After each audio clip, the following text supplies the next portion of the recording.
Welcome to the IFX Payments Championship from a sizzling Studley Wood. The temperatures are high, but the scoring is low. We know from past events we're guaranteed birdies and eagles here.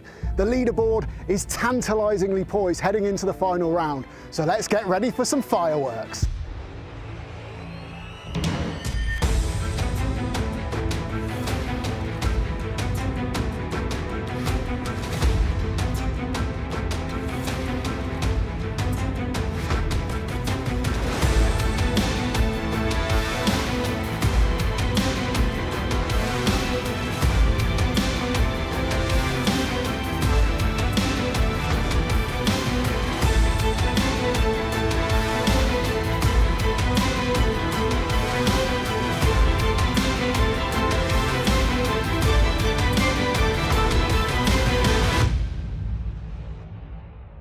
This is the fourth event of the season, but last week in the third event at Donington Grove, Simon, it was Nick Cunningham who got over the line for his first win. My two big takeaways were the patience he showed and the ability to hit the big shot when it mattered. How important are those two qualities as you move up the ladder? I mean, those are two huge qualities. Patience, you know, it's a marathon, not a sprint, 54 holes. You get a lot of guys doing it in the first round, then kind of falling away. He showed a lot of patience and he came through in the end. And like you said, he hit the shots when it mattered. 3 events in so far. What have you made of how the season's unfolding? Do you know what? It's really interesting. I've seen a lot of really good players. You know, you see a lot of different strategies, actually. A lot of guys take it on, really attack, which suits them at some courses. Then you see a lot of strategic as well, which is great because they're playing different courses every week, which when they work their way up, Challenge Tour, Main Tour, those are the courses they're going to be playing. So yeah, it's been really interesting and the standards unbelievable, really. Studley Wood this week is a very low scoring venue, so presumably it's going to suit those aggressive players. Who do you think has a good chance given that this week? Yeah, from what I've seen, I think it really suits an aggressive type player. Joe Brooks, you know, Joe is one of those very aggressive players. So again, some courses are going to suit him. I think this course suits him to a T. The bunkers are well placed, but there's not a great deal of trouble, so you can really attack it. And Taylor Carter, you know, I watched him a little bit last week and he's trending in the right direction and, you know, just really good attacking player again. Simon, thank you very much. Let's head out to John E. Morgan to find out a little bit more about this layout. Well, we're back at Studley Wood, a beautiful golf course. We've been coming here for a couple of years now and you know, it's never disappointed the players. They can shoot low round here, depending on weather dependent, obviously. The golf course in general, always in immaculate condition for the players. I mean, it's a par 73 under that 7,000 yard bracket. And really, you know, early doors, you can get off to a hot start. 3 though, you've got to be a little bit wary, play to the corner, keep yourself well back, don't bring that water into play. You know, kooky little second shot with there. You come round 7, they've made a lovely change. I really like what they've done with the lake, bunkers, you name it. I love all the old trees as well, and it's out in the open. Wind can play a massive factor. It's a golf course, I think, really and honestly, you just got to be wary. You can't get the big stick out and try and overpower it everywhere. You've got to consolidate, a bit like here on 18. You've got the bunkers down the right, down the left as well. You just want to be a little bit short of that, and it'll still give you a good opportunity to get to the green in 2. But where it finishes, really, for me, is the last 4 holes, 15, 16, 17, 18, can all happen. Kooky little right to left there, just under 400 yards is 15. Round the corner, slopey fair, got to be wary of that one. 16, real cracking, par 3. Got to be on the number, straight and accurate, and hit your number as well to boot. And then you come in with 2 par 5s where it can all turn on its head and everything can change on a dime. All in all, there's been a few changes in the clubhouse. Ken's done a great job and it's brilliant to be back here at Studley. Thanks for those insights there, John. Clearly plenty of scoring opportunities out there. So with that in mind, Simon, what kind of score is going to be needed to get the job done? Yeah, I mean, there are plenty of scoring opportunities. I think that the last day scoring normally tapers off a little bit. So I'm going to go for 17 under winning total. I think you're there or thereabouts. I'm going to go 18 under. Whatever happens, we are guaranteed drama. So without any further ado, let's get out into the action. Thanks, Kit. Well, 67 and 66 for Joe Brooks. Joshua McMahon did it the other way round, but the net result is the same. And on 13 under par, they share the lead, followed by a trio on 12, which includes James Allen, already a winner this season on the EuroPro Tour. And I'm joined today by Simon Dyson, who's won 6 times on the European Tour, and Ash Weller, who's still waiting for his first victory out there. Now let's catch up with some of the early action, and Joe Brooks ran into trouble here at the second, so that cost him a shot early on in his round. And when he missed this putt at the next hole, that was back-to-back bogeys, and Brooks was back to 11 under par. 64 in the second round put Nick Marsh in very good shape, and he continued in that vein at the start of the final day, setting up birdie here, making 3 on the first hole in every round. He goes to 13 under. Scotland's Greg DL rounds of 69 and 66 so far, and with this approach to the second, he set up an early birdie as well, taking him to 12 under. The day's biggest mover so far, though, is Sean Towndrow. 7 birdies in a row for him around the turn. He'd already had one at the 4th, so at 14 under he leads by 1 from Nick Marsh and Joshua McMahon, who's opened with 3 pars. Let's go out to Kit, who's with Rachel. We stood on the 4th tee, beautiful view behind us, Rachel. What have the players got coming their way over the next 3 holes? So the 4th, as you can see behind us, elevation, they're going to have to get a good number, take into account the downslope. If they can just hit Miller Green again, good chance for par. 2 relatively short par 4s coming up. Driver on the next is essential because the fairway gets wider when they hit into the larger part with driver. And then the one after that, another par 4, short layup, short approach, chance for birdie. Wedges into both the 5th and the 6th with good tee shots. How important is wedge play around this course? If they can get away and get in the right places, their wedge game, get some good numbers, is paramount. So here at the 4th is Josh McMahon, all pars so far. 4th hole plays 180-ish yards. It's very downhill. Wind swirling a little bit today, so club selection is paramount. And 1 short there for Josh. James Allen coming off a bogey at the 3rd after starting par-par. He's been Mr. Consistency this year so far. Looking to get the round going. Nicely played, tough back pin on there on 4. Well, we already know all about the early struggles of Joe Brooks. 2 over for the day. Being the aggressive player he is, he'll be looking to make that up pretty quickly. And he's well capable of it. But he's left himself a long and tricky putt on 4. Needs to get back on track quick. Now we're going to have a look at the 7th hole, Simon. Yeah, 7th hole, 527-yard par 5. The right-hand bunkers, it's 293 past those. Then you've got a tree at about 330 there. If you're skirting with those, if you're going to go for it in 2, you've got to take that on. And then you've got obviously water guarding both sides of the green. Pretty generous green, but that water does come in on the right. So you're looking to be hitting long iron into that for your second shot. John Ross Galbraith, a couple of 68s so far for the man from Northern Ireland, but 2 shots gone already today. Looking to get up and down to get one of those back, and he probably will.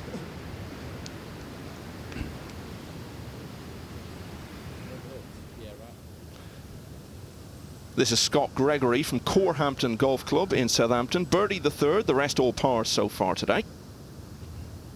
Important to find the fairway on 6 to get some control on the second shot to a tricky green, and he hadn't done that and has paid the price. And there's a penalty area just out the back. Well, I think he's just missed that.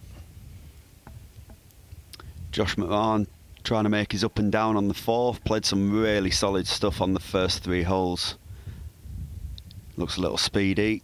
And he's got a lot of work to do there to save his par.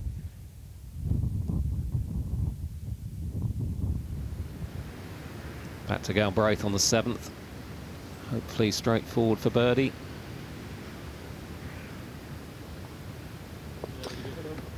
Yeah, nicely done. His first positive move of the day. Only made 1 cut in the 3 previous events, but he did turn it into a top 10 finish. Shared 7th place at Telford with a final round 65.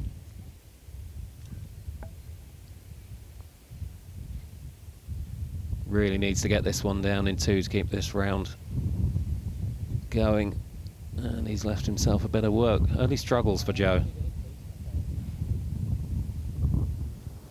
Now ahead to 16. Sean Tandro really making a move. Tee shot on 16 here.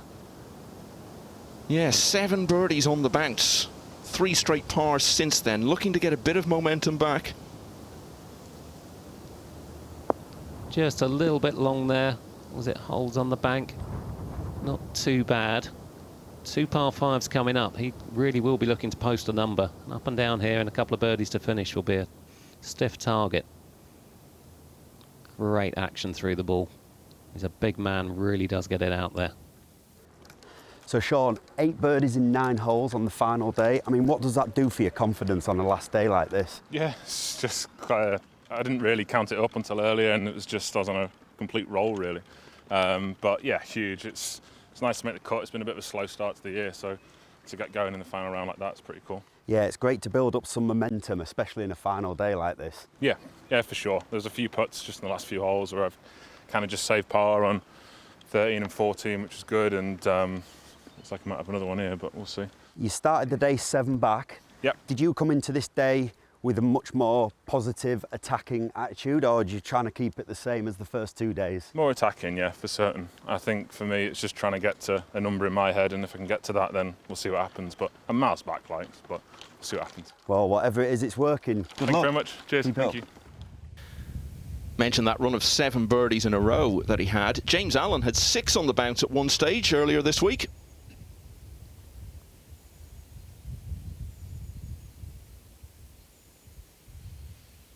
Can't be too aggressive with that putt. He should be down for a safe par there. Right, let's see what Scott Gregory can do here. This is visualisation. Is he going to bump and run it? Bump on up the bank?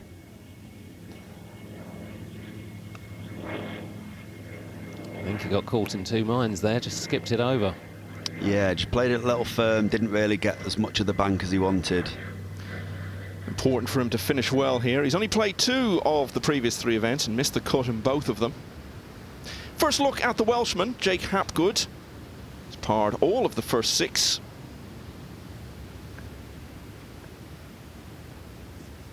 Just from the right-hand side there, long iron in. Really good shot. A lot of control on that as well from the long stuff.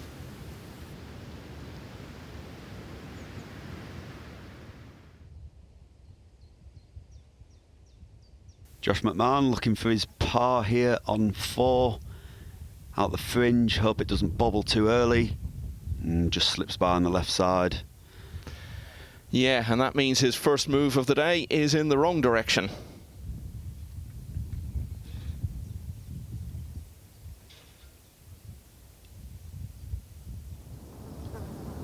Back to the man who was probably making you feel quite small during that walk and talk interview, Simon. He's huge, isn't he? He certainly was. Pretty straightforward up and down this, but just seems to have trapped it a little bit. It's come out with no spin, so not really the control he was looking for there.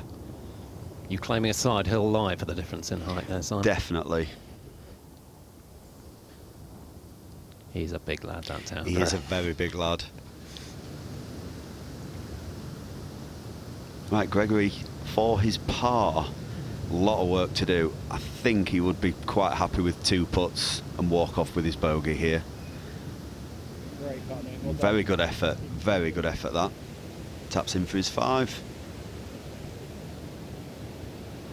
How important is damage limitation in a round of golf like this, Simon? Yeah, a lot, very much so. You know, I know it's there's a lot of birdies to be made, but you know, you want to keep the bogeys and doubles, especially off the card. Towndrew has done so well to get to 14 under, but you feel he's probably going to need something better than that to have a chance. And he's moved backwards there. Still, a couple of par 5s to finish, as you were saying earlier, so still time to post a very nice target. Back to Hapgood. Great opportunity for a 3 here on 7, and takes it. Very nicely done. Moves up to -12. Banging contention now. Yeah, tied 43rd at Donington Grove last week, so that's his best result so far. He's clearly going to do much better than that this time. It's a bit early to say it's a must make, but I think he had to make that putt.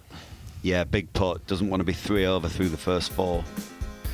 Well, Nick Marsh has parred the 5th, so he's now tied for the lead after Towndrow's first setback of the day. Hapgood's eagle results in a huge leap up the board into the group just a shot off the lead, which also includes Jake Ayres, who's only got 7 holes to play. Now, this was Jack Doherty in action here last year. He finished runner-up, 3 shots behind Mitch Waite. Let's hear from the man from Rowan Castle. Just got to get off to a fast start. There's plenty of chances around the back 9, so I think if the front 9 you can get going, get 4 or 5 under early, there's a chance of a real low one out there. So that's the kind of plan really. But You've played at the higher level as well, a season on the DP World Tour, had some success on the Challenge Tour as well. What have been the career highlights so far? The main goal was always to get a European Tour card, DP World Tour card. I managed to get that through the qualifying school. My son was born just before that, so that was like, he was born 2 months before. So to get that and to fulfill a dream of playing at that level, that would be kind of the highest point, I would say. Yeah, and obviously two runners up in the Challenge Tour, they were good and was in contention, had a good chance of winning. So yeah, it seems like a long time ago with the COVID and everything else, but it's just nice to be back out competing again. How does the level on the EuroPro Tour compare to those higher levels? It's right up there, especially now. There's a lot of young guys. I'm not so young myself now, so there's a lot of young guys coming through. Fearless, the courses like this, they just attack. So they could hold their own, no problem. Challenge Tour, main tour, yep. Studley Wood delivered one of Mitch Waite's 2 EuroPro wins last year. Who will succeed him as the champion here? The story continues next.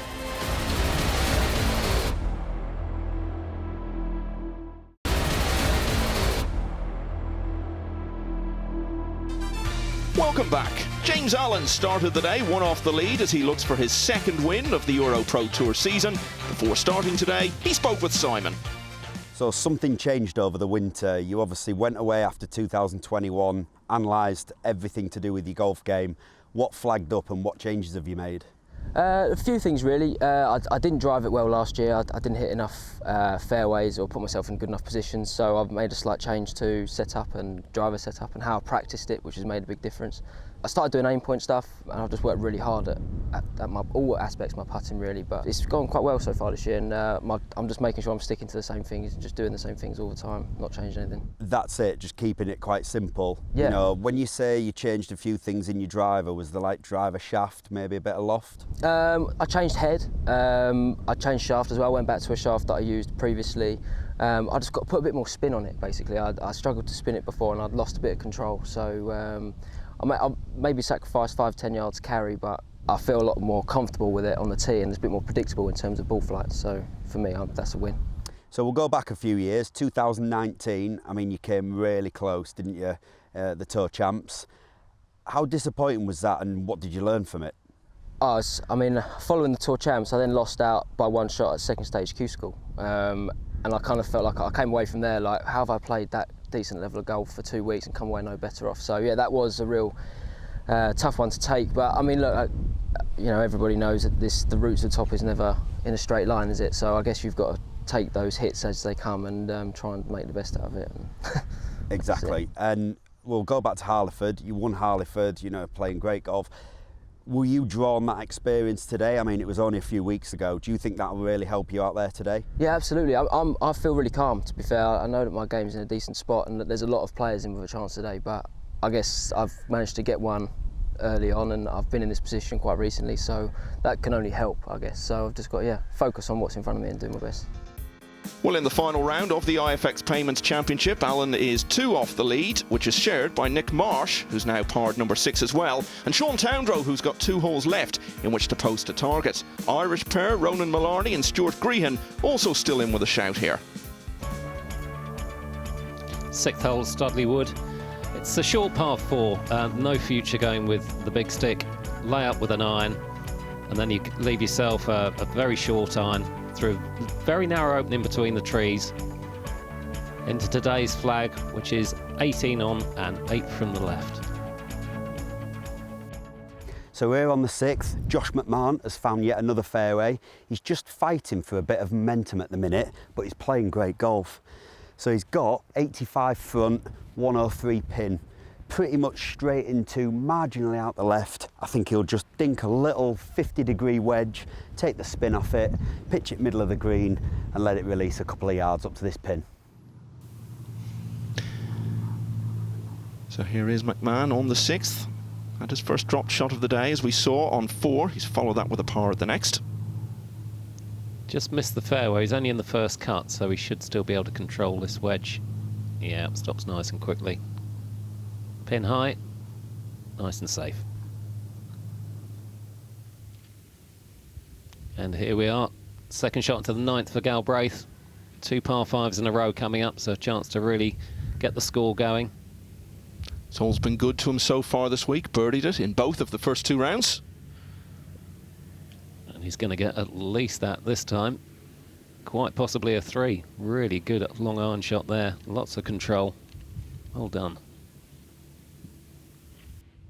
Right, we're with Nick Marsh down here on the 7th. He's just missed the fairway by a few yards. He's got a nice lie, but he's got this tree to contend with. He's got a little bit of a gap up there. If he can get the height, the lie suggests he can. If he can get the height, but it's into the wind, so you obviously want to try and keep it low. But he's got 206 front, pins on 22, but this is the part of the course where you really need to start making birdies, reachable par 5s, so we will see what he does from here. Great start to the season for Nick Marsh. He's made the cut in every event.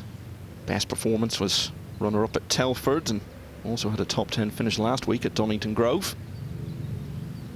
Interesting there was the gap, but Nick's decided to play safe, lay up, fancy his chances getting up and down with the wedge. Well, after a couple of bogeys in his first 5 holes, I think he'll be looking to knock this one close, Joe Brooks. Off a really good tee shot, sets up the hole. He's played a beautiful shot in there. Should be looking to make his birdie from that. Let's hope the birdies start flowing for him, because he's set himself a little bit to do now. John Parry took the 5th and final Challenge Tour card at the end of last season. If James Allen wins today, then after just 4 events, he'll already have more points than Parry finished with last season, and indeed more than Dan Brown, who ended up 4th. A few more shots like that could happen.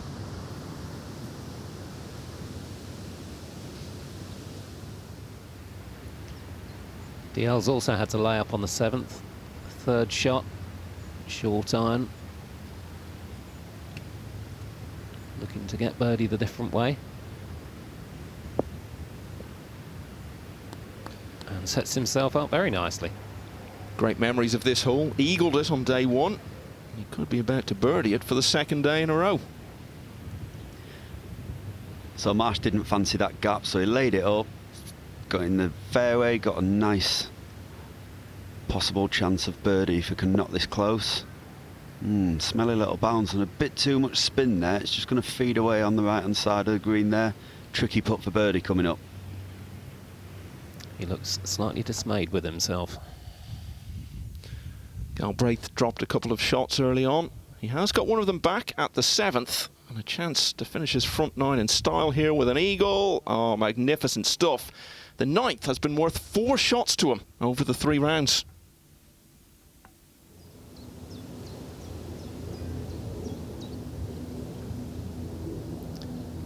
McMahon's birdie try on 6. A little bit wide with his approach shot. Straight up the hill here. Oh, couldn't get a lot closer without dropping.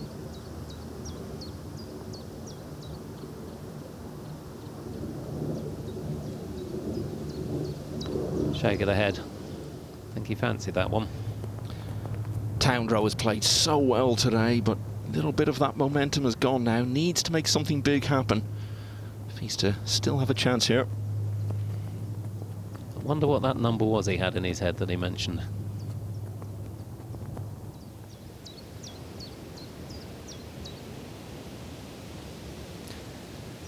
James Allen, winner at Harleyford, as you mentioned to him, Simon.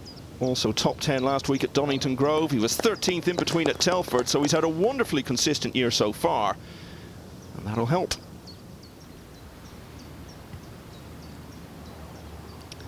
Nick Marsh up the hill for his birdie. I think he'll be a little disappointed with his approach shot in.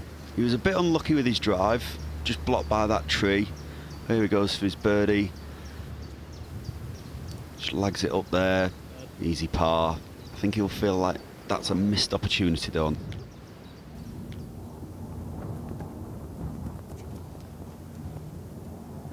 Can Towndrow get back to what he was doing earlier? He probably needs to, if he's still to have a chance here.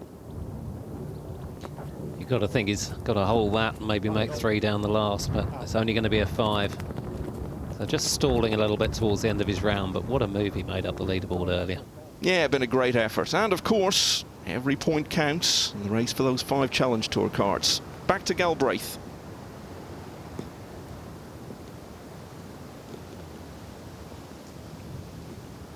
Had a rotten year in 2021. Only made 1 cut from 11 attempts. That was on home ground at Clandyboy. Finished 45th. Brooks just finishing off here. Much needed birdie that. After 2 drop shots early doors, gets one of them back on 6. Kept his composure well during the early part of that round, I think. The alpha birdie on 7 to go to 13. Yeah, very good.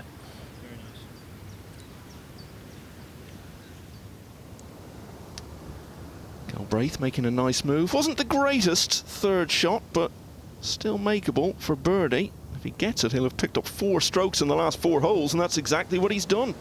Great for his momentum that. Heading into the back 9 on the final day. We're coming into a really pivotal part of the course now. Holes 7 to 9, the end of the front 9, and great scoring opportunities. 2 par 5s in the next 3 holes. How much are the players targeting that? Well, it's the middle of their round. They can really pick up a few and spring onto that back 9. Tactical tee shots needed. They're not a given birdie chance, but if they leave themselves in the right place, they can really reach those greens in 2. Sandwiched in between those 2 par 5s, the 8th as well. A gorgeous little par 3. It's important not to sleep on that one between the 2 par 5s, isn't it? Definitely not. The green's long, skinny. I mean, I'd be trying to just hit it middle of green, get my par, get out there and move on to the par 5. Well, another birdie for Jake Ayres puts him in that group sharing the lead. DL among the 13 unders as well. He too comes off a birdie on 7, and huge strides being made by Galbraith after he went eagle birdie either side of the turn. John is at the 8th. Well, we come to one of the most beautiful par 3s on the golf course, in my opinion. 152 yards, the biggest and not always the best. The small ones always cause you havoc. Now this water comes in short of this green, down the right as well if you're slightly off the beaten track, and it's a tight little slithery green as well with a little bit of a raised plateau at the back of this green, little soft tier, bunkers lurk left as well, and the wind kind of howls off that right, and it can be into your face all of a sudden. You know, with 152 yards, you stand there and you might think it's just a gentle 9 or a hard wedge, but no, you put it up into the stars, wind causes havoc, you could be swimming before you know it. Tough hole, little hole, demands respect. It's the shortest hole on the course, and it did actually play the easiest of the par 3s over the first couple of rounds. It was the only one to average under its par. Yeah, very inviting pin today, 14 on just at the bottom of the slope. I think we'll see quite a few 2s here. Not with firm bounces like that though. Left himself a really tricky birdie putt. Prior to that win at Harleyford earlier on this season, James Allen had been runner-up twice on the EuroPro back in 2019, including that playoff defeat to Mikael Lundberg in the Tour Championship. The other runner-up finish was at Linden Hall. Also coming from way on the right-hand side there on 7. Popular spot, just coming up front edge. Hopefully he'll be able to get up and down from there for a birdie. Nick Marsh with his tee shot on 8. With his accurate irons, I think he'll be looking to take this pin on. Flights his irons so well, does Nick Marsh. See what he can do here. Just pulled that one a little bit. Is it going to get the slope? Pretty good from there. Birdie chance. Good percentage player, I think. Nick plays the wide part of a lot of the greens. Intelligent golfer. Joe Brooks came into this week in good form. He had a closing 67 at Donington Grove last week. That earned him a share of 12th. He was also tied 15th at Harleyford and a missed cut in between. big change in mental attitude with Joe over the last couple of seasons. I think there's a win coming at some point. He's contending a lot now. Josh McMahon looking to really get his round going. He's dropped one so far. He'll be looking to pick some birdies up in these next 4 holes, with there been 3 par 5s. See if he can knock this one in close. Done a pretty good job there. Outside chance of his birdie to really get his kickstart his round. I mentioned there are 3 par 5s coming up. It's rare to have a par 73, isn't it? I know the Kapalua course where the Tournament of Champions is played, and Birkdale was in some of the old Opens there, but rare to have a par 73. And a par 5 finish like that rather famous course Wentworth.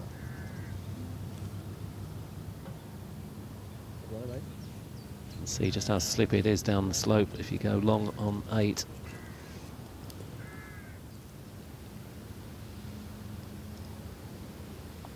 James Allen taking the putter just short of the green. Realistically just looking for his lag up to the pin, knock it in for his 4 to get to -13. Looks to have judged it pretty well, just rolling on a little bit. That one to go to -13. Yeah, you always feel with putter in hand for eagle, you should definitely make your birdie. So it's going to be a little test of nerve, that one. Swinging putt down the hill from Marsh for birdie. Just misses on the right-hand side, but tap-in par for him. Good pace of putt though. Always looks like it's got a chance. It's never going to leave him too much to do. So he pars the 8th, which, as I was saying, is the shortest of the short holes here. And the one after it is the shortest of the par 5s. And here is Luke Joy. Well, he won't be worried about the heat this week, being based in the Middle East. What's it be like being at home for him? Been so hot early on this week. He's parred every hole so far today.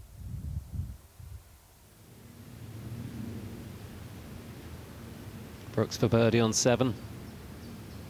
Keep this momentum going that he's just built up with that birdie on the previous hole.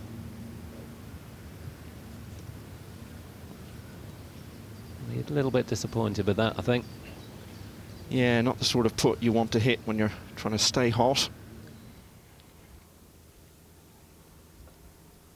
Well, hopefully Joy will break this run of pars.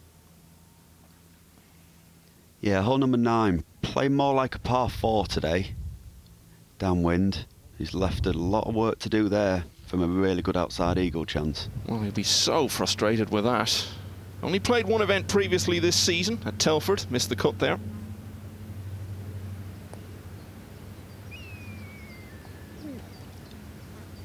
Pace just kept that one out. Really good effort though for his first birdie of the day. Right, can Joy tidy up? Get this round going. Yeah, nicely done. Birdie on 9, par 5 coming. He could really get it going now. Good chance for Alan now to make his birdie on 7.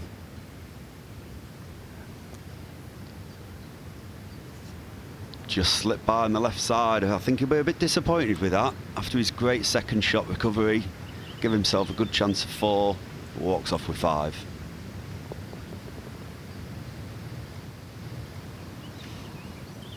That group on 13 under just keeps on getting bigger, because with birdie on 11, John Ross Galbraith has now picked up 4 shots in the last 3 holes. Pars for DL and Marsh on 8, and for Ayres at the 14th keep them in that tie for the lead. And just one behind is Josh McMahon. Josh, -13, tied for the lead going into today. What are the key aspects of the first 2 days that have really stood out for you with your game? For me, it's been pretty solid tee to green, to be honest, which has been nice. I had a good round last week, so I've just tried to build on from that. But the main thing really has been my putting. I've definitely putted better the last couple of weeks, which has been really nice. I've worked quite hard on that over the last couple of months, so it's nice to see that sort of coming into fruition now, yeah. So 2020, obviously COVID was pretty quiet. Your first full season was last year. What did you learn from that? The main thing for me is the scoring's a lot lower than the amateur stuff. Course setup's a little bit different, so you've got to learn to stack good scores, like 4 or 5 unders consecutively, whereas in the amateur stuff it's a bit more of a grinding sort of mentality, and you know, something around par normally wins, but that's definitely a big learning curve for me last year. We'll go back to the amateur days. You won the Lytham Trophy in 2019, fantastic win. Was Walker Cup a massive goal for you that year? Yeah, definitely. Yeah, I mean, I definitely set out the year with that as probably the primary goal for the season, to be honest. So yeah, Lytham was a big step for me, and one for my confidence, to be honest, because I've been in contention a few times, but until you actually get over the line, I think anyone finds it hard to believe you can do it until you actually do it. So yeah, that was a big step for me in my career, yeah. So let's talk ideal scenario. Win today. What do you think you have to do really well today to make that happen? I think just try and make as little mistakes as possible.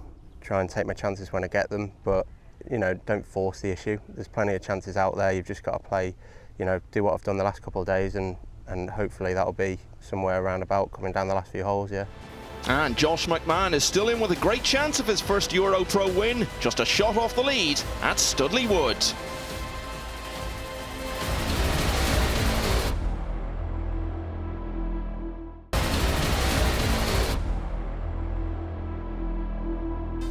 It's the final round of the IFX Payments Championship at Studley Wood on the PGA EuroPro Tour, where a big group is tied for the lead, including Nick Marsh. Nick, you're minus 12, one shot behind going into the last round. Yeah. What have the highlights been this week for you? I feel like I played the par fives really well. Picked up quite a few birdies on them, which was nice. Finished yesterday's round with an eagle as well, which was lovely. Shot 9 under yesterday, so really played some really solid stuff. Feel like the putter could be just a little bit warmer, but no complaints really. You grew up in Portugal, Qatar and Mauritius. Yeah. Tell me about that. Yeah, just moving around the world with following my dad with his job. He works in golf course management, so we've been to a few nice places and settled back down in Huddersfield quite a few years ago. You've won multiple times as a pro. Yeah. Your last win on the EuroPro was 2017. Will you be drawing from those experiences today to try and help you? Yeah, definitely.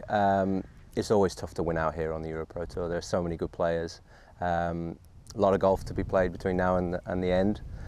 So just take one shot at a time and take today as we can. So Nick, you've been playing some really consistent golf. Second in Telford, came close. What would getting the win today mean to you? Yeah, it would mean everything to get the win out here today. You know, I've been putting a lot of time and hard work in over the winter, and you know, started off the season really well. But yeah, any chance you can get to win out here, you know, the standard of golf is really good, so it would mean everything. And a reminder of where we left it, incredibly open with a strong case for about 15 players, maybe more, having a very realistic chance. A mix of past EuroPro winners and those looking for their first title out here, all ultimately in pursuit of those 5 Challenge Tour cards. And here is Nick Marsh, representing Huddersfield Golf Club in Yorkshire. Second shot on the 9th, just missed the fairway to the right. He's got himself a route into the green. Can he get it up on the surface? Just about, just falling off on the left, but straightforward approach to the flag from there.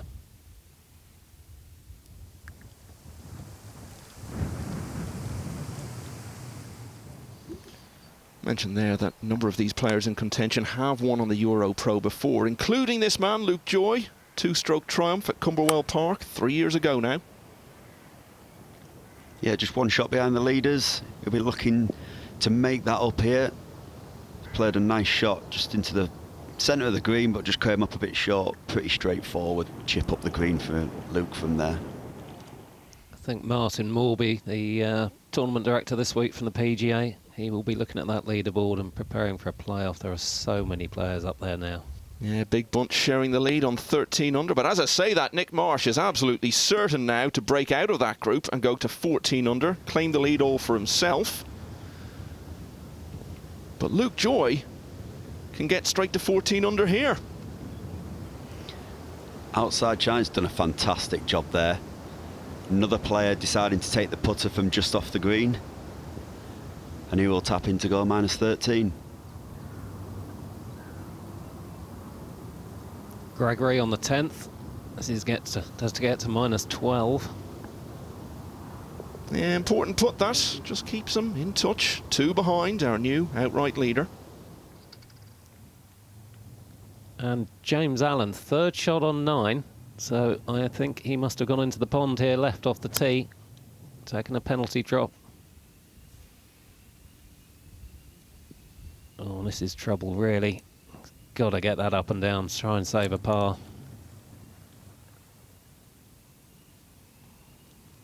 And Brooks, his second shot on 9, he's across the other side. Looks like he's got a route to the green from where he is. Went close at Cumberwell Park last year. Tied for second, 3 behind the winner, John Parry. Great approach shot there. Eagle chance. Josh has found the left-hand side of the fairway on 9 down here. Perfect line in. He's got 185. Wind's quite strong out the left, but the pin's on the right-hand side, so he's got quite an inviting shot. Just feed it in, try and get it up there. Make his 4, possible chance of a 3, finish this front 9 on a high. Yeah, he may well fancy a 3. Had one here to pick up a couple of shots in the opening round. We'll be looking at least a 4 here. Pick up one shot, but can he set himself up to go one better than that? Outside chance for Eagle. I think he'd been hoping to get closer than that. Nick Marsh, another of those contenders who has won on this tour before, back in 2017 when he beat Brendan McCarroll in a playoff at Longhurst Hall. On the third hole of that playoff, he made the most outrageous par from being almost dead off his tee shot to keep himself alive. It's a great effort.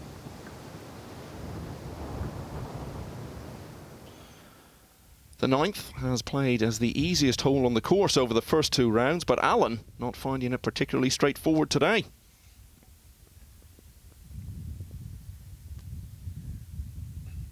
And leaving himself work to do.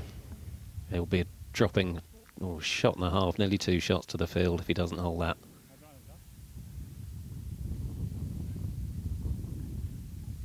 I've been really impressed with Josh McMahon's patience this front 9. And if he can roll this one in, he'll get the reward for that patience. But realistically, looking at 2 putts, but it's got a fantastic chance. What a great way to finish the front 9. Thoroughly deserved. Yeah, I'm sure he'd love to play this hole over and over again. He's covered it in 5 under over the 3 rounds of this tournament. Wonderful way to finish a front 9 of 35, which had been a bit frustrating up until then. As you say, though, Simon, plenty of patience shown.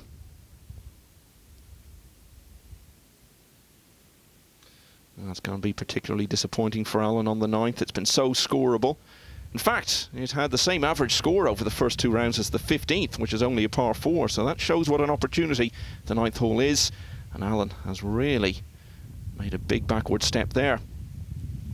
Yeah, a bit of a hammer blow to his chances there. See if he can recover. He's got a par 5 coming up.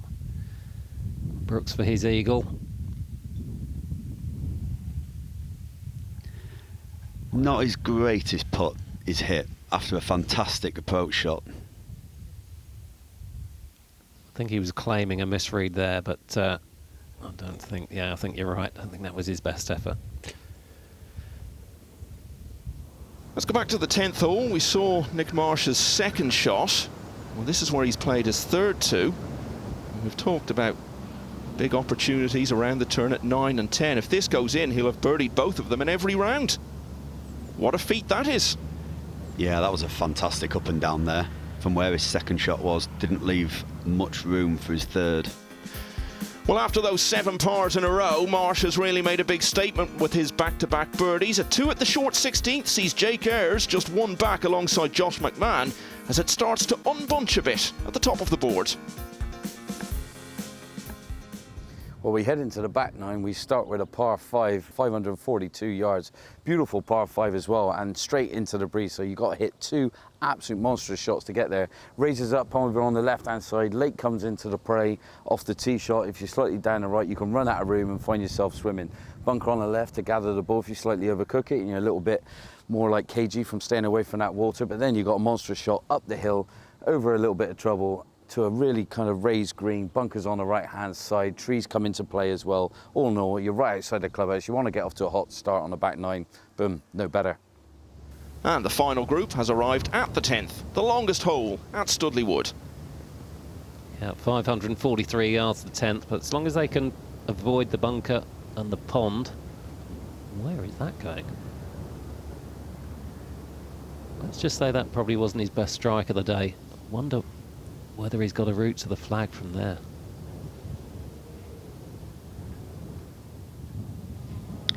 DL's tee shot into the 11th, really pretty par 3, into a very, very strong wind. So it's all about controlling the ball flight here. Pin's in a very accessible place again. Yeah, played it really nice. Had full control of that. DL trailed away from Donington Grove after a final round 78, which hauled him all the way down outside the top 50. And that was the only cut he'd made before this week. We're feeling a bit better about his game now, though. The position he's in. Certainly will. Brooks' third shot on 10, so he's had to lay up. And out of the back, again, he'll have to get that up and down to keep the momentum going. This man's got a bit of momentum at the moment, and he can go 2 clear here. Oh, and so nearly did. He cannot believe that that's missed. So Josh, after his fantastic eagle on 9, caught a little break there, bounced in front of the ditch and bounced over it, just short of the green. He's got the tree to contend with, but if he keeps it nice and low, just plays like a little bump and run, I shouldn't see too much difficulty in this shot, and I think he'll be looking to up and down it for his 4.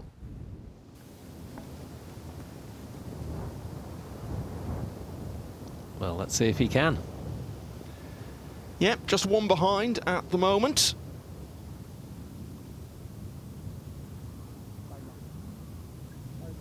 Oh, surely not, surely not. Back-to-back eagles. What a way to sweep into the lead. You don't see that every day. Incredible shot there. Make the most of the bit of a break he had off his second shot, but wow. Okay, back to Galbraith.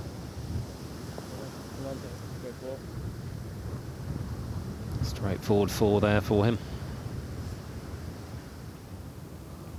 Joe Brooks with his 4th shot on 10. I think he found a bit of trouble off the tee. Didn't play his greatest shot in, but let's see if he can knock this one down. A little bit of work to do for his par. Keeps his round going. DL birdie putt on 11 to get to 14 under par. Kind of needs it now because he's fallen 3 behind, so that could be important. Well done.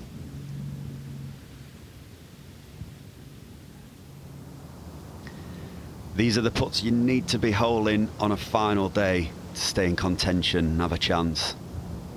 So hope he can do it. Yeah, nicely holed. 3 times a runner-up on this tour, never a winner. Today may yet be the day. But you know, from 12 under on the 9th tee to 16 under as he walks off the 10th green, Josh McMahon has leapfrogged everyone else to grab the lead all on his own. Jake Ayres continuing his back 9 charge. Another birdie on the penultimate hole leaves him 1 back alongside Nick Marsh. Josh McMahon of Wallasey Golf Club on Merseyside out in front then in the final round at Studley Woods.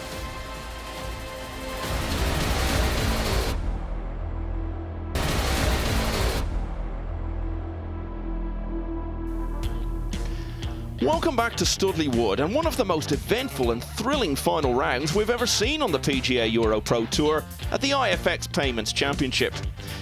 Jake Ayres was out in 34, and as we can see here, has just made his 4th birdie of the back 9, getting him to 15 under par as he boards the final tee. And yet, it still isn't enough to lead, because with the very rare feat of consecutive eagles, Josh McMahon has taken it to 16 under. So he's 1 clear of Ayres and Nick Marsh, who's been so solid today. Luke Joy and Greg DL, both only 2 behind, and still with plenty of holes to play. 18th, par 5, 534 yards, 3 really well-placed bunkers down the right. Tee shot looking to slide it off the left bunker. Water doesn't really come into play unless you're in the bunkers, and then you've got a pretty wide entrance to the green. Knock it on in 2, give yourself an outside eagle chance and a definite birdie chance.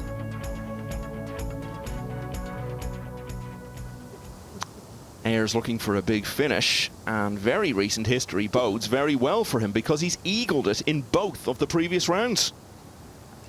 taking a slightly different route. I don't know whether it was deliberate, but he's on the first fairway. He's managed to get it on the left side of the green. It's a very, very outside chance for eagle, but he'll be looking for birdie to set a real target in the clubhouse. 11th hole, short par 358 yards. Beautiful looking hole, pond on the right. And as you can see, today's flag is 15 on 9 from the left, just up on a little plateau.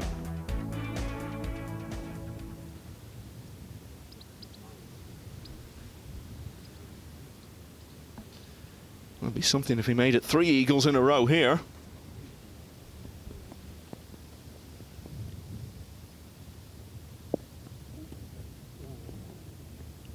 Instead, he's going to have to work for his par. Yeah, I'm not sure whether that rolled back into the penalty area or not. Could be big trouble. Joe Brooks, as I said, has been a runner-up 3 times on this tour. He had 4 top 10 finishes in 2021. Such a consistent performer, a real stalwart of this tour. Yeah, very consistent now, and one of his good finishes was here at Studley. I mean, Josh has just hit a tee shot here. It's bounced over the water and back in, and it's stuck in the reeds. I think he's going to have to drop that one because that almost looks unplayable. Either got a gust of wind or maybe just a little lapse in judgment, but really tricky second shot here. Sean Towndrow, who won at the Caversham back in 2019, came in much earlier with a 66 to post 13 under. Definitely won't be enough. The new target is going to be set by this man, Jake Ayres. Is it going to be 16 or 17? Really good. Oh, great putt. So 16 under par is going to be the new clubhouse target. Yeah, and assuming he taps that one in, he will have played 17 and 18 over the 3 rounds in a scarcely believable 9 under par. That is astonishing.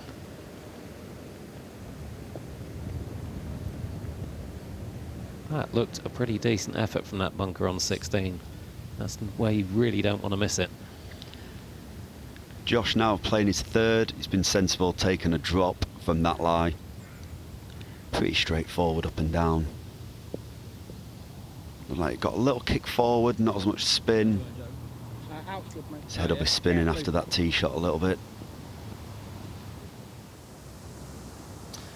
So should be a birdie to finish for Ayres. It'll actually be the worst score he's had on 18 this week after those 2 eagles in the previous rounds. But as I say, he's played 17 and 18 in an incredible 9 under over the 3 days. Dropped a shot today at the shortest par 4 on the course, but 8 birdies in all, including 3 in a row to close. A fine target. He may well have done enough. He certainly won't be leaving the area.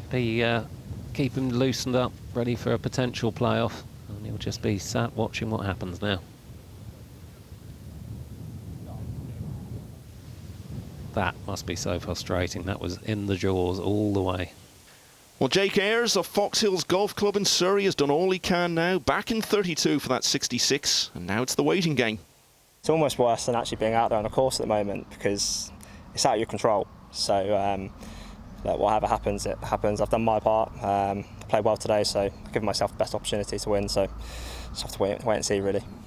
So he's currently tied with McMahon in the lead at 16 under, but not for long because McMahon is going to drop at least 1 here. Yeah, I wonder if it's the shock of being catapulted into the lead from those 2 eagles and that led to that error off the tee, because that's very unlike him today. Yeah, it wasn't a very good shot off that tee.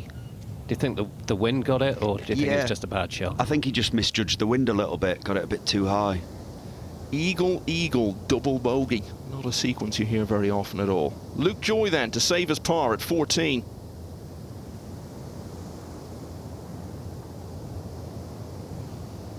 That has confused him. I think he hit it where he wanted to hit it. I think that was just a plain misread. Falls back to 13 under. A hat-trick of birdies to finish for Jake Ayres, and all of a sudden after that 66 he's got a 2-shot lead. DL and Marsh both with 5 to play. McMahon is a hole further back, having put the horrors of 11 behind him to par the 12th. Now Studley Wood has become established as a regular stop-off these days on the EuroPro Tour. The general manager here is Ken Heathcote. I think we've got a special relationship. It's built up over the years, and the members love the fact that we are the venue here. We're only a little golf club just outside of Oxford, you know, owned by two families, and it's great that we've got the tour coming here. We've owned the golf club 14 years now, and we want to be the best members club in Oxfordshire, and if we can be southeast, that would be great. We put a lot of money into making sure that this golf course is produced not just for the EuroPro Tour, but for our members, and you know, we are immensely proud of how good it actually is. It's great that the pros, you know, just tell the truth. They just come and say they love it, they think it's true, they think it's pure, and that means a lot. And if they go away, 156 pros go away to their clubs and they tell everybody that I played at Studley yesterday and God, was that good, you know, then surely that promotes our golf course, you know, to a wider audience. 13th hole, pretty straightforward par 4, 437 yards. The only trouble is if you can bypass that bunker down the left-hand side at 295, and if you can, you're left with a relatively straightforward second shot to a 15 on 4 from the right pin. It's the longest of the par 4s on the course, but over the first 2 days, it actually played the easiest of them.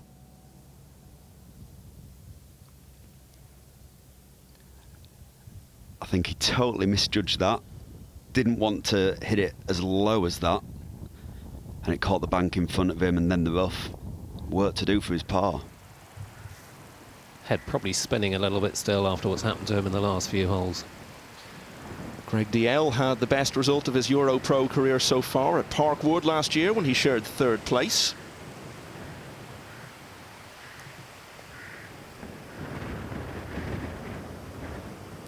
Just stayed out of the really thick stuff. I think he'll just about be okay there. You can see how strong that wind is though, can't you? There's a lot of holes where the wind is across them, so they're finding it hard to judge. With the wind count being 6-0 in your favour, I'm going to pass this one across to you, Simon, but when it's blowing like this and you're out in the open, is that easier than when you hit the tree-lined holes from sort of 15 onwards, or harder? Yeah, because you know where it's coming from. A lot of the tree lines, you can get it swirling a lot. Like, I remember Wentworth used to play like that, and it swirls a lot and very hard to judge. Well, when you're sitting in the clubhouse with a lead, as Jake Ayres is at the moment, that's the kind of wind you want to look out the window and see. Definitely. Nick Marsh now from the fairway bunker. Second shot sounded a good strike. Jake will be wanting to see those flags bending at 90 degrees. He's not going to get that, but it is testing. It is not straightforward. It's definitely the trickiest day of the week so far. Greg DL, being Scottish, will be used to these sort of conditions. Represents Airdrie Golf Club. Had the look of the left about it from his follow through. Yeah, just short left. Not too bad from there. Josh McMahon now, 3rd into the 13th, trying to consolidate and get his 4. This is where I think the top boys are brilliant. They put bad holes behind them, and if he can do that, then he's in with a really good chance. Yeah, he's got a longish putt to hold for par. Maybe that'll steady the ship if he can hold it. And Marsh needs to make things happen and quick with that lead at 16.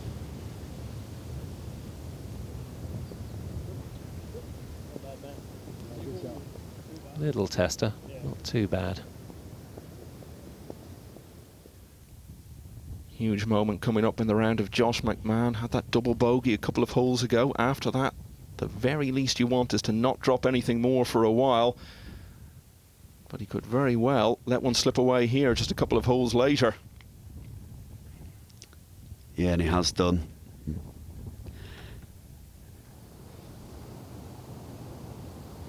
I mentioned that tie for 3rd at Parkwood last year for Greg DL. The next round he played after that at East Sussex National, he shot 87 on the opening day, starting a run of 5 missed cuts in a row.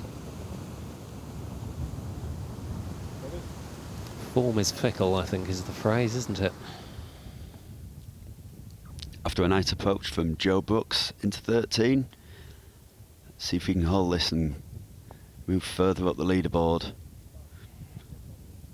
No, that was either a pull putt or a misread.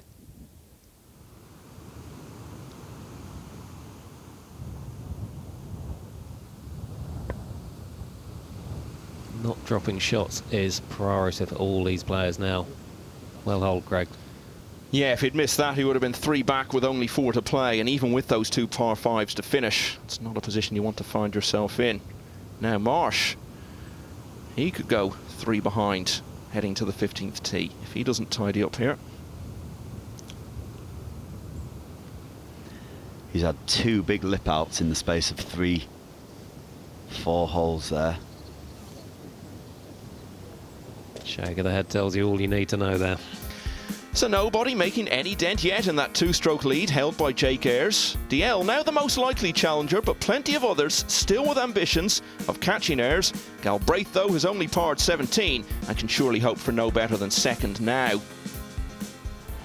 So 66 has Ayres sitting pretty and sitting in the clubhouse at Studley Wood. Has he done enough to win in the IFX Payments Championship?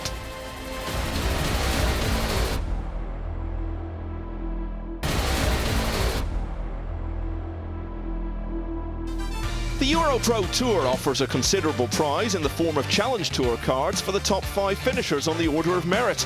Joe Brooks is hoping to be one of those. So you've been in contention a few times now, you're in contention this week.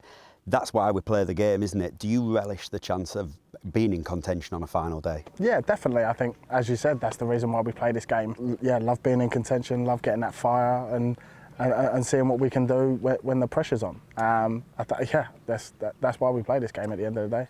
And the more you get in contention, it obviously motivates you to get in that position a lot more, doesn't it?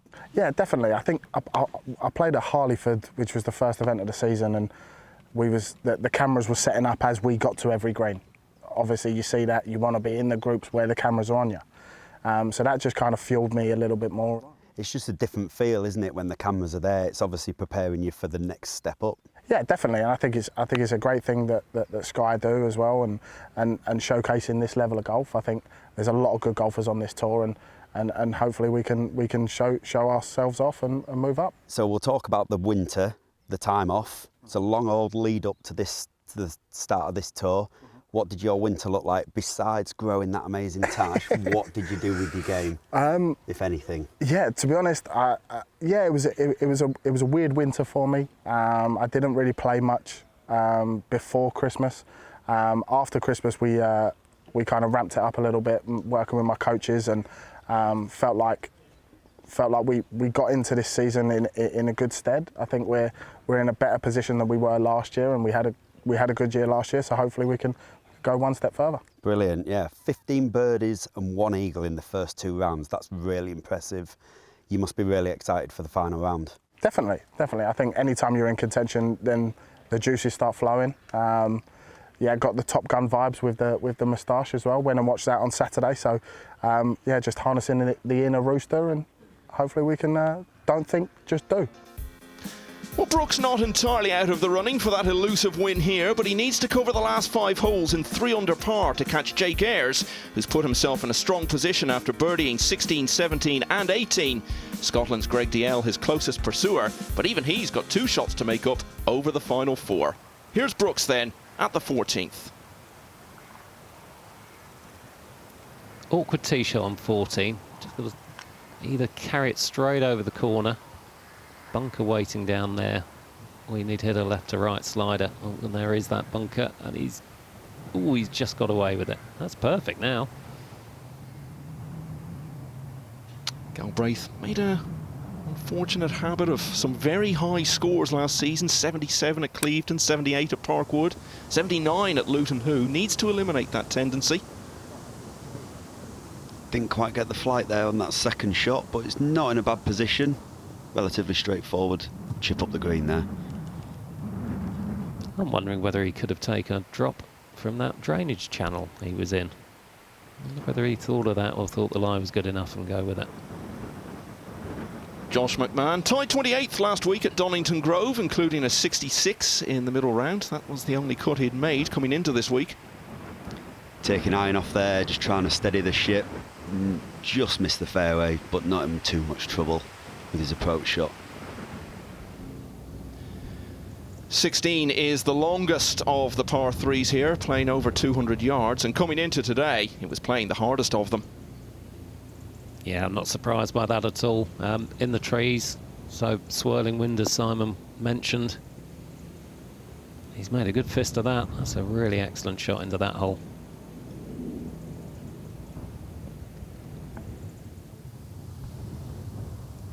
Galbraith isn't going to win, but he may be thinking perhaps of matching or even improving on his best ever EuroPro result, which is tied third to date. Just didn't quite get the contact he wanted there. Didn't have an awful lot of green to play with to get that close. Very easy to put that a long way past, I think. And McMahon, can he stop that head spinning? Just missed it to the right, but as long as he's got a lie, that should be fairly straightforward to get up and down. Brooks into 14 as well. Wind's very strong off the right. He'll be looking to just start this middle of the green and hold it up into that wind. As he double crossed it, as he pulled that one. Not too bad. Good judge of distance there. I think the putt will be quite quick from there, Simon. Yeah, it's slippery from that side of the green. Luke Joy has fallen off the pace a bit. Dropped a shot a couple of holes ago at 14. But he's still not out of it. Get back to 2 behind going into the 17th if he makes this, but never threatened. And indeed, he's got work for his par. I think that's the attraction of this course. With the 2 par 5s to finish, you can be 3, even 4 behind, and with 2 holes to play and still not out of it. Galbraith tidy up on 18 with a 4. A little disappointing there. Yeah, 2 over for the day through 6. But then he really picked it up around the turn. Played the last 3 holes and 1 over though when he needed considerably better. But 70 leaves Galbraith poised to finish in the top 10 on the EuroPro for the 7th time. McMahon on 14. Let's just get this up and down.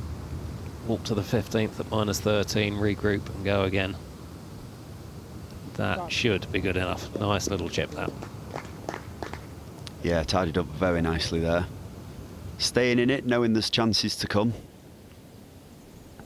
Joy needs this to stay in it. If he misses, he'd need 2 eagles to close with.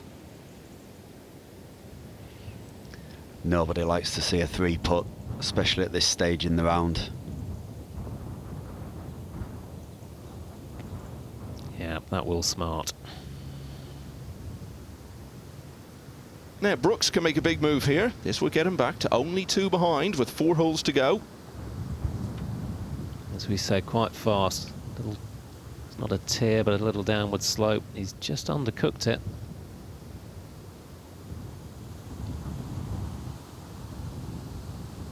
Can he tidy up? Yes, he can. Well done.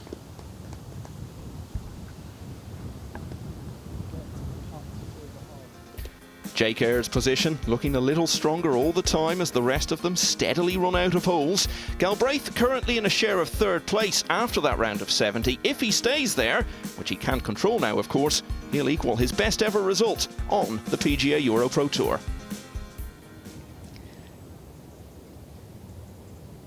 DL on the tough par 3 16th. Wind's going to be strong out the right. He'll start this down the right hand side, let the wind bring it back. Looking to pitch it just middle of the green, firm green as well. I think he may have overcooked that one.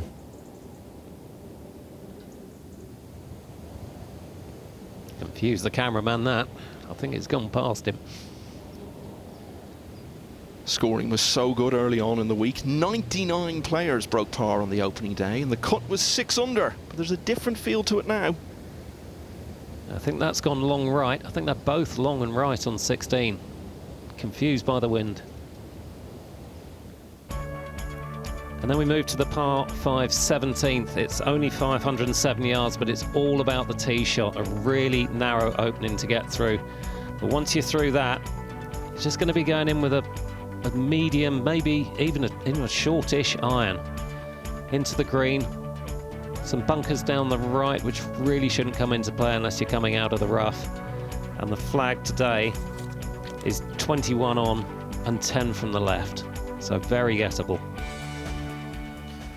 We were talking about Luke Joy winning on the EuroPro back in 2019. He's been so close on the MENA Tour, which is basically the same sort of level as this. 7 times a runner-up without ever winning out there. Yeah, nice tee shot.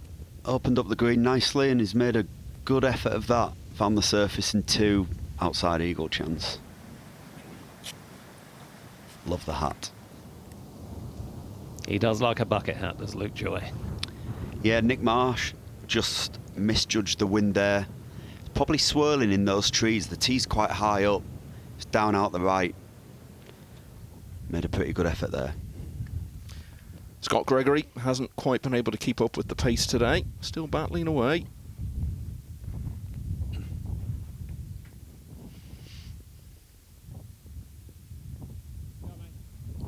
That'll help. Nice little pitch there. Yeah, still got every chance of a top 10 finish. Now, DL was left needing to take a drop on 16.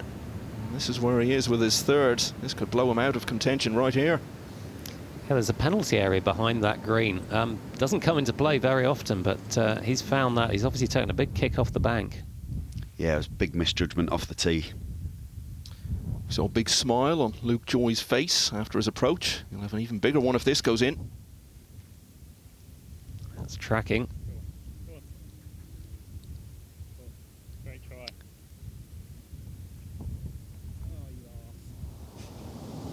Never short of a comment, Luke Joy.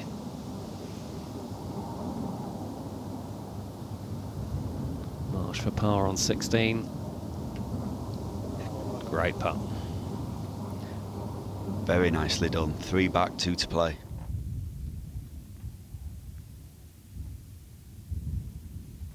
Gregory for his birdie on 17. And inside the top 10 at the moment.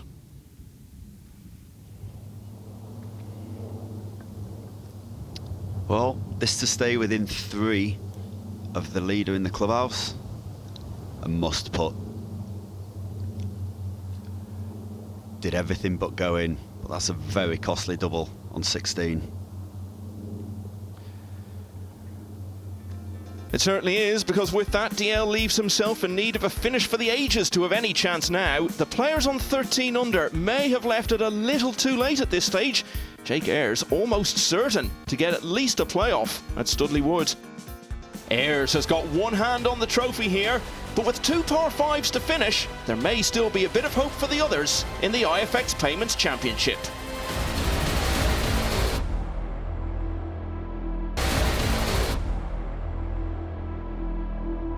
Welcome back to the IFX Payments Championship here at Studley Wood. And Simon, what a dramatic final 3 holes we have got in front of us. Tell us what makes these so exciting.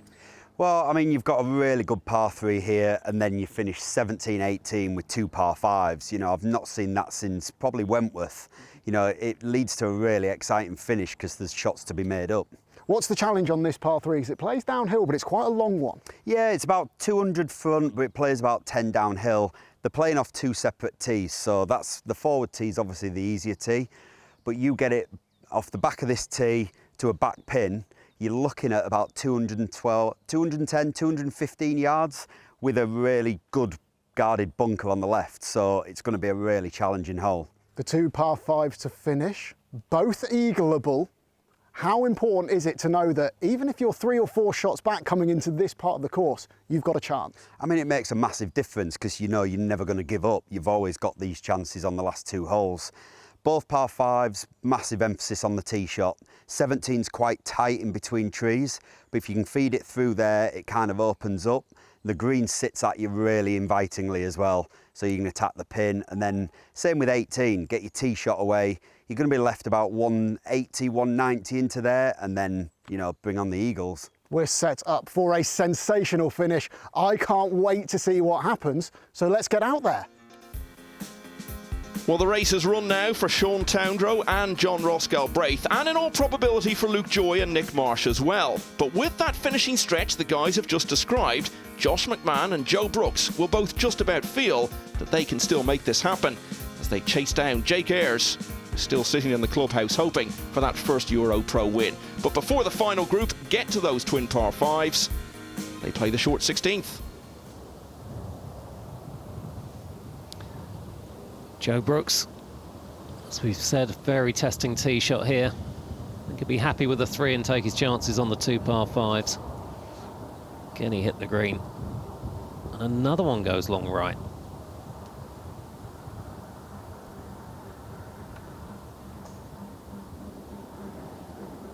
Must be so confusing up on the tee. Nick Marsh, as we said, has won on the EuroPro before. He's also won on the MENA Tour, Middle East, North Africa, in case you're wondering, at the Gala Open 3 years ago. Yeah, Nick's just failed to hit the tee shots on the par 5s when it's mattered, but he's got that back in play nicely. Sets himself up a nice approach. He'll be looking to make his 4 though. McMahon on 16. Can he work out the wind?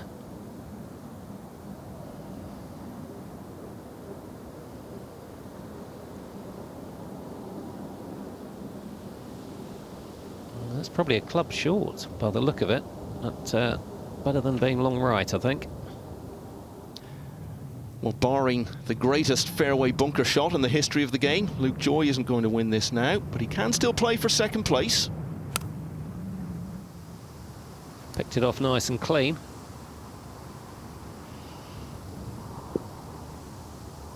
That's a great shot out of that bunker, all but finding the putting surface. Straightforward chip up the green left. Okay, so he's definitely out of contention to win this now. Joe Brooks, though, still very much in it. Got to get up and down from here, though. Just going to be flopping it out, landing it on, letting it roll up, and oh, wow. Never mind getting up and down. Let's just get straight in. Well, that could be a huge moment for him. Think back to players who have had late chip-ins from just off the green over the years in big events, like Lee Jansen and Tom Watson. Maybe Joe Brooks will look back on that as a massive moment in his career. It'll send a little shiver through Jake Ayres' spine when he hears about that. What can Joy do from just short of 18? It's got him interested. That's a really good 4 from that fairway bunker. Yeah, looks a formality now to finish with back-to-back birdies. McMahon's just had to watch the outrageous chip from Joe Brooks. What can he do from the front of the green?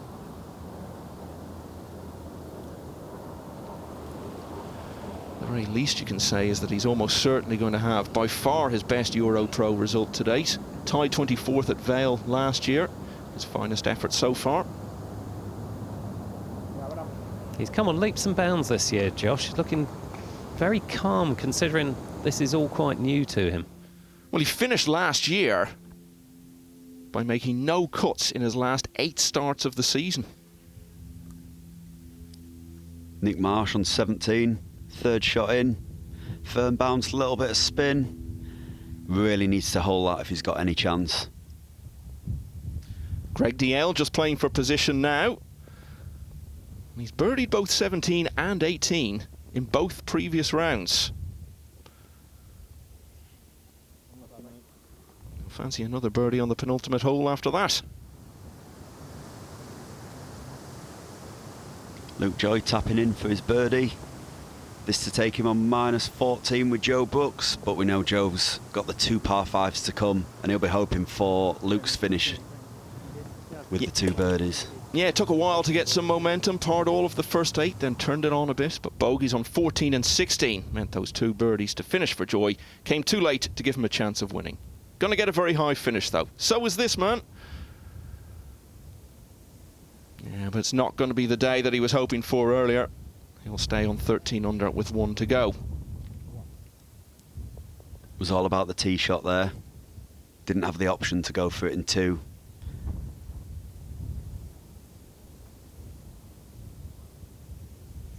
DL on 17 for birdie. That's to get to 13 under. Which he converts. He'll need the miracle finish to make anything happen. Joe Brooks, though, still has a very real chance after that wonderful moment at the 16th. 2 behind with 2 to play, but as we keep saying, they're both par 5s. Josh just out of position down the right-hand side on 17. Made a good effort of that. It was hit a high floated shot. Wind just got it, so it's come up a bit short, but at least he's on the dance floor. Second into 18 from Marsh. So tightly bunched behind Ayres. So much to play for in terms of prize money and order of merit points that go with it.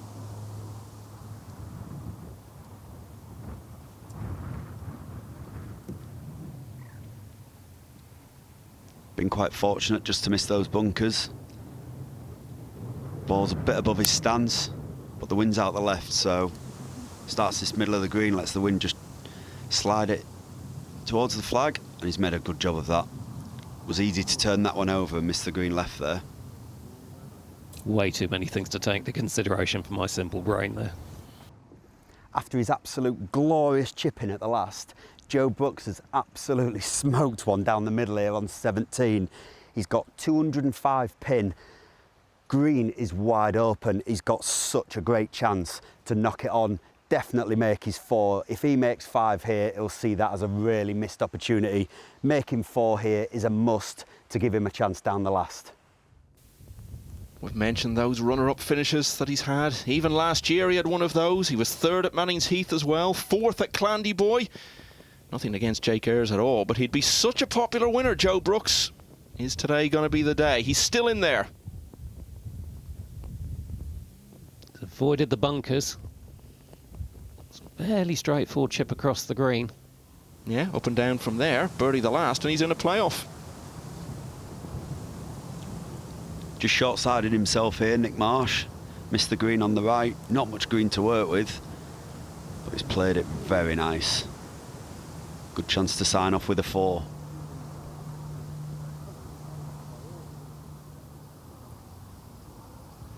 Always well supported this tournament at Studley Wood. Members come out in force to watch the final round.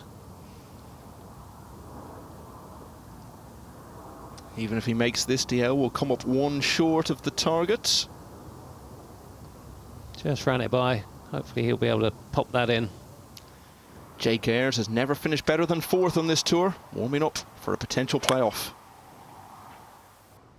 So this is where Joe Brooks' second shot has finished. He's just leaked it a little bit right, but it was a tough second shot, but he's left himself a really straightforward chip. It's lying nice.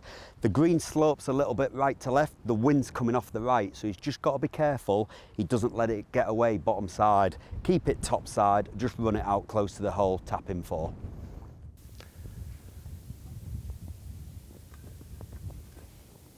Well, Simon described it. Can Joe execute it and set up a really exciting finish? And yeah, absolutely, he has let that go a little bit to the left.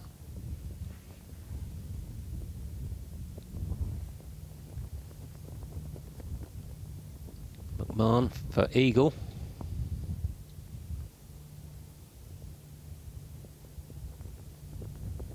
Not out of it yet by any means.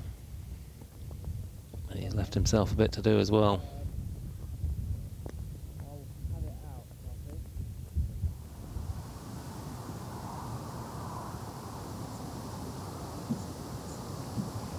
And Marsh, after a day that won't have lived up to his expectations, that will confirm it. Disappointing day for him. Yeah, 2 bogeys in the middle of the back 9 didn't quite rule him out, but did leave him needing a very big finish. Instead, he closed with 4 straight pars, 72, but Marsh continues a very good start to this EuroPro season. Biggest putt of the season so far for Joe Brooks, this. Let's see how he copes with it. Brilliantly done. And the fist pump said it all. Well, he's birdied 17 in all 3 rounds now. We knew when he stood on the 16th tee he needed a really good finish. He's doing all he can at the moment.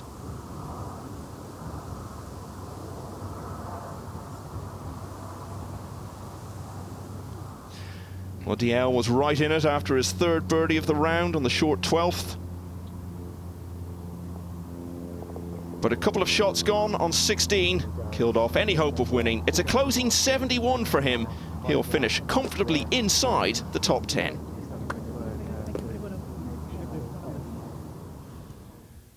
So we've seen Brooks get to 15 under. If McMahon gets to 14, he's still in this. You need a 3 at the last to tie, though. And he's done it. So 2 contenders remain. Can they get up to Ayres at 16 under par? Well, the last hole at Studley Wood, 532 yards, par 5. Now, you can see up on the right, but you can't see the bunkers from there that are lurking down the right. You come over to the left, now you get to see them. You get to see what you need to do. You got to thread it straight through them because I tell you what, they are in play. Conditions today, I'm feeling, is a little bit downwind. The wind might turn for the players, but beautifully cut. You can see the green in the distance. Clubhouse, absolutely beautiful. Now it's driver out, get focused, because this is when it really, really matters. The last hole, you can win it, guys. You can win it.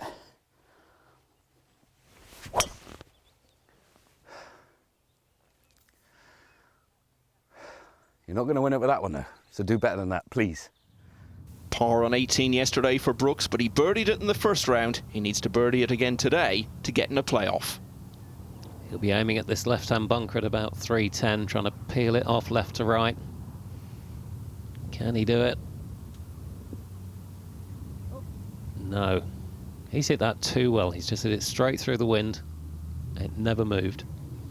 McMahon has birdied it in both rounds, but he needs to go one better today if he's still to have a say in the outcome of this. You can hear the wind still howling. That's a great tee shot. Chances, chances. Joe Brooks, after his great birdie at the last, has unfortunately found the bunker. He's got about 220 yards to the front of the green, so going for the green is not an option. Now he has to look at the layup. He's got water coming in on both sides of the fairway, so if he can move that about 130, 140 yards, sets himself up to try and get up and down from about 110 yards to force that playoff. Josh, after his great birdie on 17, has absolutely smoked his drive straight down the middle, 210 to a very accessible flag. He needs that eagle to force the playoff, but he's given himself the perfect opportunity to take that flag on. So here is that layup. Bank in the bunker is just so steep.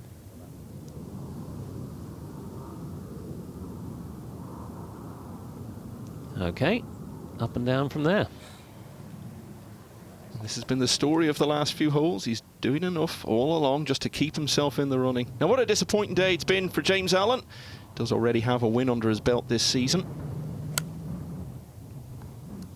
Yeah, it's been very unlike James Allen, but it'd be nice to sign off with a nice little 3, and he's got every chance after that fantastic shot in there.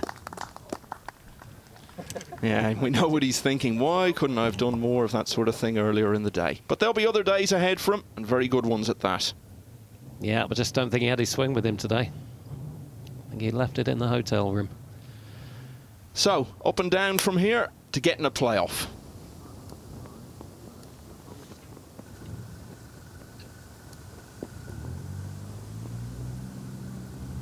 Another one misses to the right. It's doable from there, but very, very tough. Saw this man hole similar shot, bit closer in on 16. That's why he's still in contention here. Aiming left side of the green there, just trying to feed it in, and he's done similar to what he did with his tee shot. Just hit it through the wind, maybe pulled that a little bit, long and left. Got to be good at killing time, haven't you? As much as anything, it's just about filling those minutes. As Jake Ayres waits. Okay, if my maths is right, this one's got to go in. Yeah, your maths are absolutely spot on. Joe Brooks has battled so well coming towards the finish, but yet again on the EuroPro, he's going to come up just short. And that means Josh McMahon is now the only player who can deny Jake Ayres.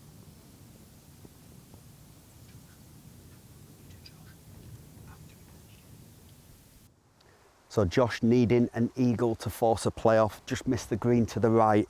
Pretty straightforward chip, but there's quite a bit of grass behind the ball. It's going to come out quite soft, but hey, he has nothing to lose. Chips in, forces a playoff, that's all he can do. And of course, we've seen him hole out for eagle from further away than this already today. But not to be this time. So now we can definitely say that Jake Ayres, at 29 years of age, is a winner on the PGA EuroPro Tour for the first time in the IFX Payments Championship. Formalities now, tidying up for Joe Brooks. He'll be bitterly disappointed, but again, he's put up a great show in a EuroPro tournament. His time will come. He really has battled so well. The chip-in just gave him that glimmer of hope. Great birdie at 17. He'll be a little disappointed to finish the way he has. Yeah, that late charge did give him a chance. Another birdie on 18 would have given him a playoff. So perhaps some regrets at the end of a 72. By far his highest round of the week, but it will also be his best result of the season so far. Alan to finish with an eagle. Slightly cheer him up after a poor day for him. Yeah, going out in 37 meant he needed to make something happen on the back nine. Instead, it was all pars until a 6 on 17. Nice way to finish there, but 73, not what he needed. Stop hitting balls now. Congratulations. Amazing, congratulations. Cheers, brilliant win, brilliant win. Well done. Thank you. That was a long old wait. Yeah, but the wait is over now, Jake. He's just been congratulated by the CEO of the EuroPro Tour, Dan Godding, on his first win out here. And this is a very important putt for McMahon, because this will give him outright second place. Well, back-to-back eagles doesn't happen very often for anyone, but then the crushing blow of 5 at the short 11th seemed to knock the wind out of his sails. As you say, though, Ash, second on his own. Jake Ayres, IFX Payment Championship winner. That must be music to your ears. Tell me how you're feeling right now. Yeah, over the moon, really. Obviously, it was a bit of an agonising wait towards the end with the boys coming in down to 16, 17 and 18. So, yeah, I just didn't really know what's just on the range, just hitting balls and just was trying to do that, stay in my own zone, really. Like, whatever they were going to do, that it was going to happen. So, just, yeah, I'm over the moon to get it done. What does this win mean for you moving forward now? Massive, really. I finished 4th a couple of times on here and I've just never really kind of finished higher, which is quite frustrating. I feel like I've played good golf at times and never been really rewarded by it. So to kind of get it done, it's massive, really, because then I can push on now, try and finish top 5, and that's the main goal, really, just get my challenge to a card and go from there. Let's talk about that finish finally. 3 birdies in the last 3 holes. You couldn't have dreamt of finishing like that to win, could you? Yeah, so I've played the last 2 holes pretty well all week. 16, it was just straight downwind, so I just hit a 7-9, it's about 15 foot, and just kind of was pretty confident in my line, so I just boxed it, and then had a nice up and down out of the bunker on 17 from about, well, I don't know, like 25 yards. And I kind of thought then if I get one more at the 18th, then who knows? Because I wasn't looking at the leaderboards at all, really. I was just expecting the boys behind to be not ahead, but kind of in and around me with holes to play. So just thought, do my own thing and see what happens come the end of it. And that's all you can do. Exactly. Well, many congratulations on this win this week. Thank you very much. Appreciate that.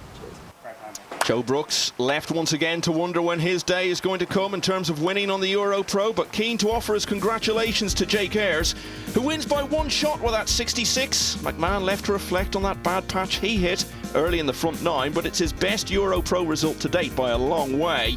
Taylor Carter matches his best by shooting 67 to share 3rd with Joy and Brooks. Jake Ayres then enjoying that trophy moment, the incomparable feeling in the game of golf. Will it be the first of many? What we do know is that Ayres shoots up to second place on the order of merit behind James Allen, who had to settle for 13th place. Marsh in 6th, McMahon 7th, after their good results here. Well, that's a wrap here at Studley Wood for the IFX Payment Championship. Congratulations to Jake, birdieing the last 3 holes to win, very impressive. Commiserations to Josh and Joe, making it very exciting on 16 and 17 with those birdies. But we'll leave here at Studley Wood and we look forward to seeing you next week at Cumberwell Park.